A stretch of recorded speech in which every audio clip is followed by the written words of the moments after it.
থেকে সরে রে ভাই।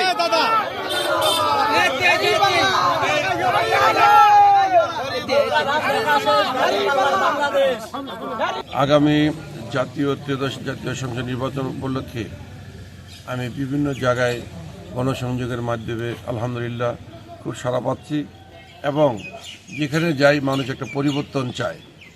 সেই সুবাদে এবার ইনশাল্লাহ দাঁড়িপাল্লার বিজয় হবে। আর আমি আপনারা সবাই জানেন সাংবাদিক ভাইরা, আমি বোদা উপজেলার চেয়ারম্যান ছিলাম 2014 সাল।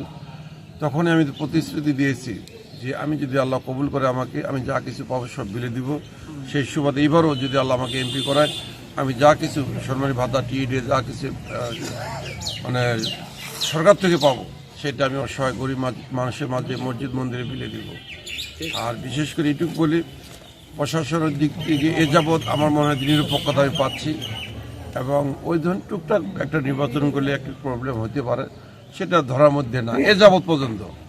এই জন্য আমার দিক দিয়ে ইনশাল্লাহ শতভাগ আলহামদুলিল্লাহ দাঁড়িপাল্লার বিজয় মনে হবে।